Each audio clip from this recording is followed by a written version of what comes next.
What's up, homies? I got an exciting video for you today, or at least exciting for me. I'm unboxing and testing out this new Vulcan welder generator. And this bad boy right here. This is the Outlaw from Harbor Freight, Vulcan 195 series. So, let's flip it you. Apparently, it's pretty good. I mean, this is going to be my first welder generator that I've purchased, and honestly it all came down to price. So we're going to go through here. I'm going to do a quick unboxing and show you guys what I got, but this is how the package is as I received it, on a nice little pallet. It did take about 2 months to receive it, so I have been super excited to undo this. So I mean, the box is super simple to take off. You got a couple straps on it, everything slid right out, styrofoam. Package nice. Looks like we got a battery already installed. Just got to hook up our ground lead on here. Don't know if it's charged. I'm assuming so. We will find out. But just by going by the operations on here, we got our little circuit breaker here, a little 30 amp. A couple other circuit breakers for 20 and a 20 amp on there.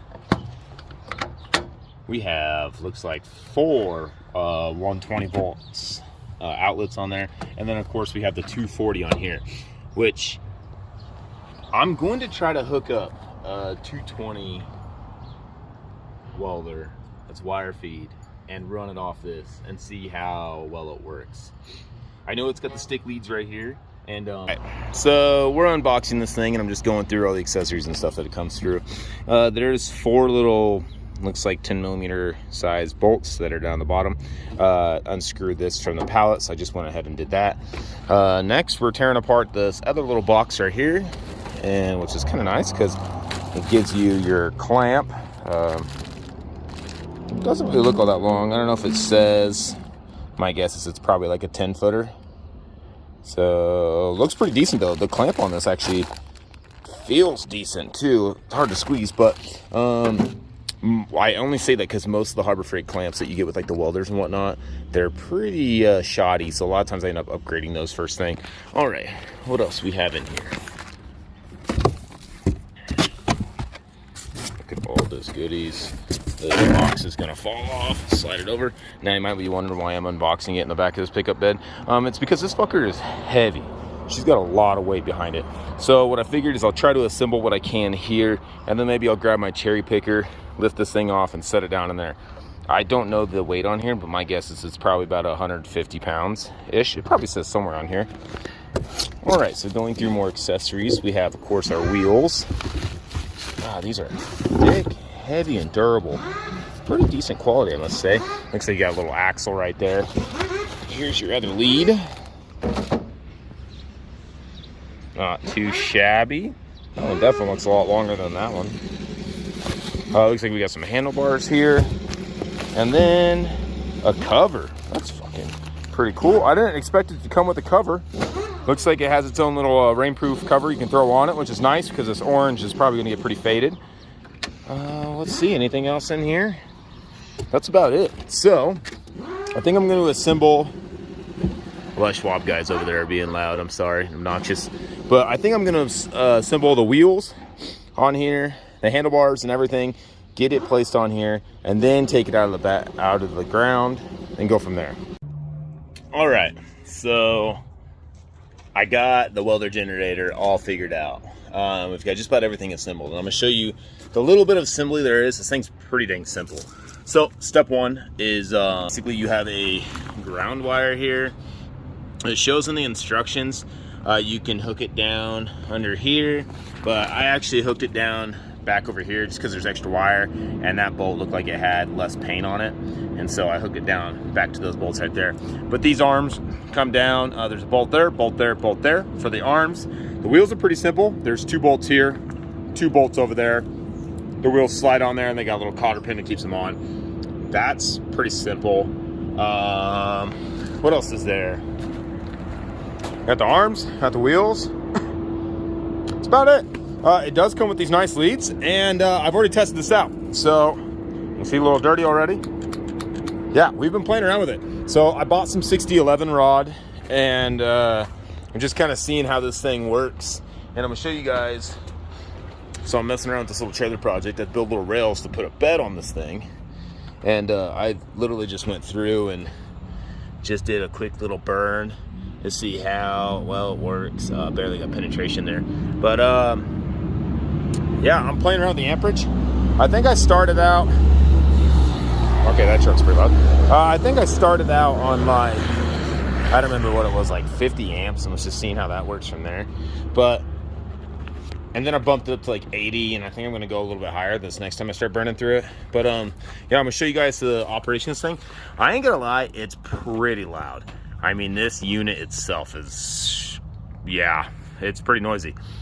So, gotta put gas in it.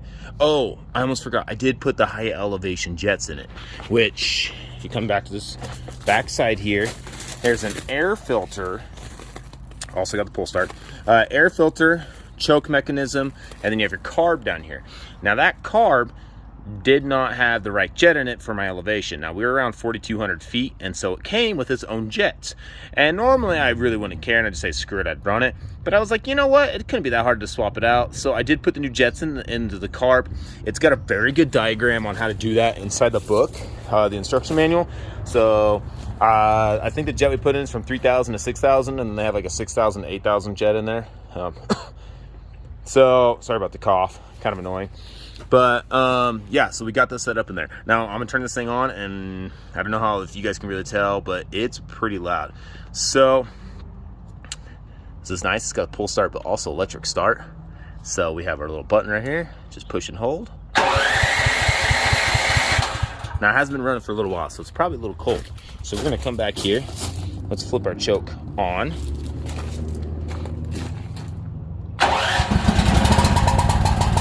Fire right up. This sounds like a little two-stroke.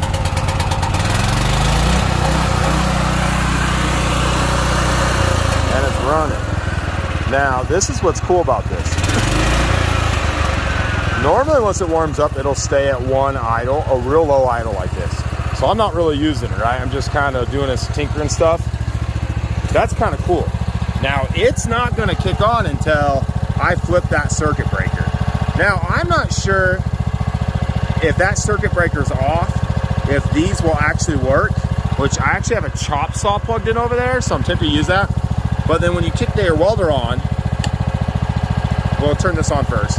Kick that on, RPM kicks up, 90 amp. Let's see, 195.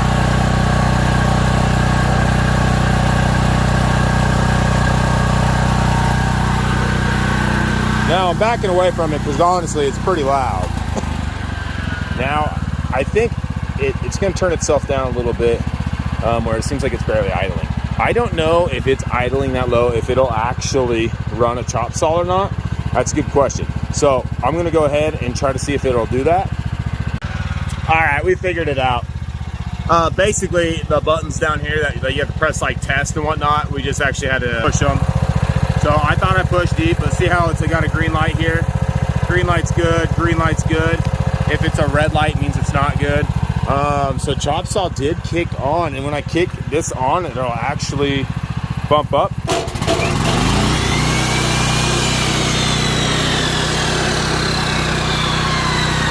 Sweet. So overall, I'm gonna try to use this with the chop saw and see if it bogs down at all, how it works. This shouldn't have any issues just powering a chop saw by itself. I mean, I even read the booklet on it. I think it's got like, it takes like 2,500 watts to start this thing or something like that. But to continuous, it's like 1,500. So this is a 6,500 max. This thing should be able to put it out, you know, no problem. So I got a few pieces of metal I need to cut down over there. I'm gonna hook up the chop saw. I'm gonna cut it down and we're gonna see how this goes. All right, so we've been busy with this welder generator, testing it out. It's working, of course, flawlessly using the chop saw. I mean, it doesn't miss a beat. I pull the trigger and this thing kicks up RPM. Next thing you know, boom, I'm cutting through like butter. Now, I do want to say, I do not have access to a 220 outlet out here, if I haven't said that already. So that's my major purpose for this welder generator, is to have a 220 outlet and also additional power source to power chop saws, grinders, torches, not torches, but anything else like that, you know. And then additional, I have a welder. So I also have a 110 I want to hook up there and see how that does with this. And then I also have a 220 I want to hook up to that 240 outlet and just see what happens. So that's going to be in further videos of testing and tuning this. But I'm going to show you guys my little project I'm working on right now. So basically I've been throwing together this little handful of tubing here, which kind of looks like a mumbo jumbo here, but essentially been stick welding 6011 rod, and then just, you know, running like a bead here, just kind of throwing this together. I have that truck bed right there. It just got out of the paint and I need something to set this on. So basically I'm going to wrap this with a couple moving blankets, and I'm throwing this. I'm going to have the truck bed on here. That way I can keep it in storage or move it, do whatever I need to while the rest of that truck's getting finished. So with the whole, I guess just going on and how this is working, dude, I'm going to say I haven't stick welded forever. Like probably did it once or twice beforehand. And so some of these you're going to see are like just boogers, and I'm basically just tack welding shit together is for the most part of what you're seeing here. So nothing really looks all that good, but I'll tell you, I mean, this is definitely a practice, but I mean, like the rods themselves, they don't look that, I mean, the beads themselves don't look terrible. They're okay. They're good enough for what I'm using it for. It's literally just setting a truck bed on here, you know. But I mean, it burnt pretty good. It started and arced it and almost no problem, even with this rusty shit. And I barely uncovered my ground right there, just to get down a little bit of bare metal. I mean, and it arced it, no problem at all. So yeah, judge them. They don't look pretty. They look like crap. I get it. I'm not good with stick welding. People go like, stick welding's the easiest. I understand. Dude, I haven't stick welded in fucking forever. Like probably 2 or 3 times in the last like 4 years. And then before that, it's been like 8 years. So this is just something I'm just throwing together. I'm going to do a lot of experience and a lot of practice stick welding. I'm going to be laying out lots of plates and just testing out, you know, better rods, amperages, and just seeing how this, I literally just got this Harbor Freight Vulcan rod, which I don't know, seems to do okay, fair enough for what it is. It's arcing really well, which I'm happy with. So it's dry out. The rods are arcing almost immediately, even through all this rust and paint and shit. I mean, this is garbage stuff, but it's working really good. So overall, I'm gonna say, dude, this thing is killer. And for someone like me, it's much needed. Like I had to have this, and for the low price of $1,700. So I'm gonna say, dude, if you're thinking about buying one and you're like, I don't know, am I really going to use it? Yeah, 100%. If you don't have the outlet or accessibility to run like a welder or a 220 outlet anywhere nearby, or even a 110, like my 110 goes all the way to my house, which is all the way up there. And I've got like some like 45, 60 foot extension cord right now, and I just lose almost all my power. I have enough power to power like my shop lights, but I remember beforehand I would try to use like my chop saw. My chop saw would normally blow my breaker in the house. So just what you got to do, you know, rent's cheap. So $1,700 for this thing. The fact that it's travelable, you can move it around. It's fucking heavy, I'll say that. Like, I think the weight on it's like 300 pounds, and I don't know if that's with or without fuel, but that's what I read online. But yeah, dude, you ain't just picking this thing up and moving it around. But with the wheels and the cart setup and how it is right now, it's actually pretty dang easy to move around. So I would give this thing a 10 out of Turks. I'm gonna tell you, it's pretty dang good. And I will make other videos showing how this thing works, and then longevity wise, this thing's gonna be a trooper. I mean, I'm using this all the time. My neighbor's gonna hate me because it's gonna be loud as hell, but you really can't hear.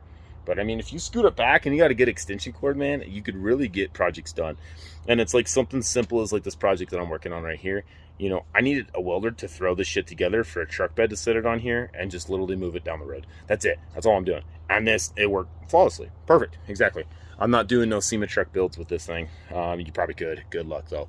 So yeah, I appreciate you guys watching the video. I'll post more updates later down the road, and see you later. Peace.